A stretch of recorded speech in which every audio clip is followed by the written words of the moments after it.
I grew up in a Christian home where every Sunday was getting up and going to church, and I knew early on that I believed that Jesus was the Son of God and that he died on a cross and that he rose again.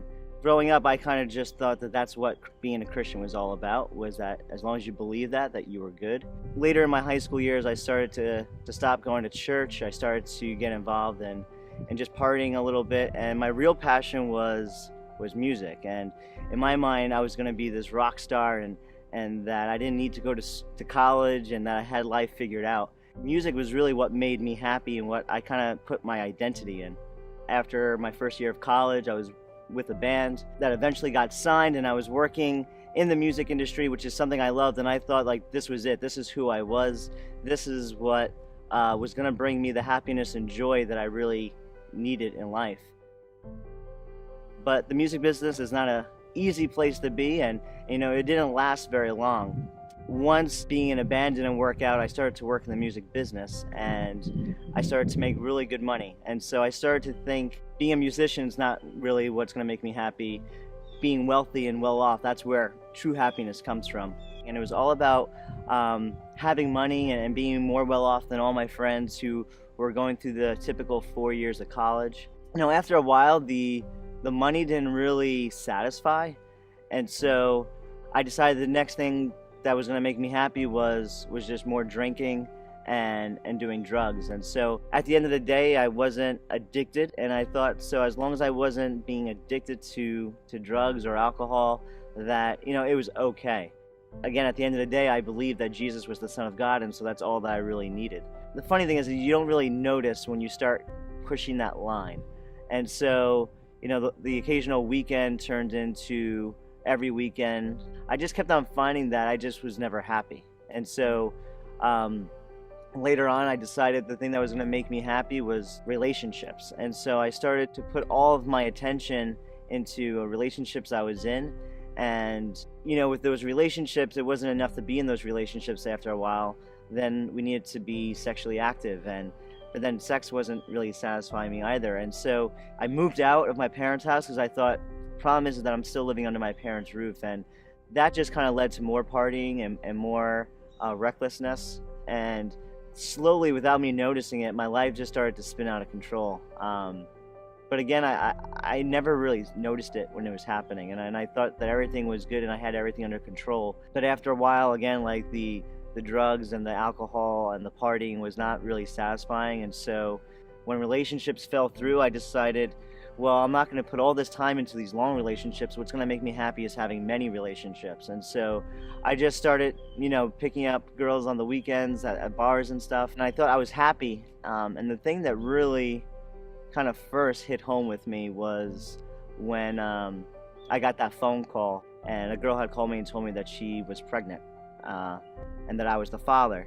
And at that moment, it was just like that, oh God moment. But, in my mind, I thought, well, I'll just take responsibility for this. There's nothing wrong with it.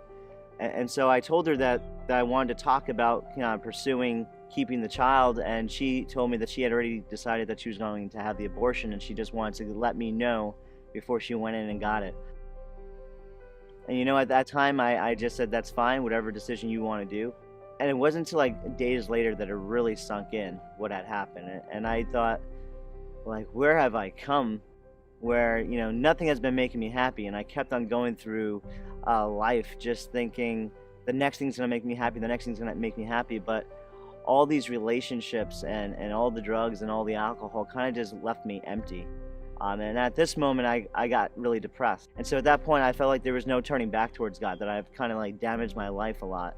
And so now I was trying to just kind of deal with these relationships and this emptiness feeling and the guilt of this girl having an abortion. And so for me, it just meant that I needed to do more drugs and drink more. And so I would just kind of party even more. And it was just kind of to try to numb the pain. And all it did was leave me more depressed. And it kind of left me to points where I just thought to myself, what's the point of life? What's the point of really being here if we're never going to be happy? I was out having dinner with some friends, and we were drinking, and I was popping painkillers. And next thing I knew, I was sitting down to a sushi dinner, and when I woke up, it was hours later, and I was sitting in a bar that I didn't even know how I got there. The thing was, when I woke up, it wasn't because I just kind of came to. I was completely blacked out, and I heard this audible voice say, "Wake up." And at that moment, my eyes opened, and I looked around, and I didn't know where I was. And that same audible voice said, "I need you to get up, and I need you to leave right now." And it was almost like there was no questioning this voice. I just knew that this voice was trying to tell me something that I really needed to do, and that was really important. And so I got up, and I just left the bar, and I was stumbling home. And as I was walking home, I just heard this voice saying, like, "I'm here." I knew it was God. And as I just walked myself home, the tears just came in. I was just so broken, and I just knew at that moment that God was there and that He was still invested in me, even though I had turned my back on Him, and how I just kind of given up on turning to God, and I just wanted to do everything on my own. And I just felt so guilty, because I knew at that moment that God knew everything that I was doing. God knew what I had made my life into.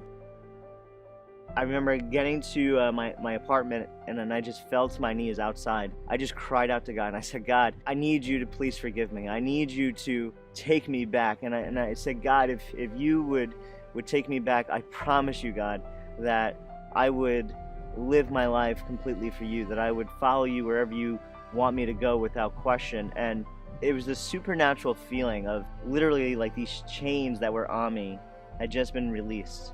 And it was Christ taking away all those years and all those events of guilt and sin off of me. And it was Him kind of just taking me into His arms. And I just bawled and I cried, and I just knew that God was real, and that I knew that there was more than just believing that Jesus was God.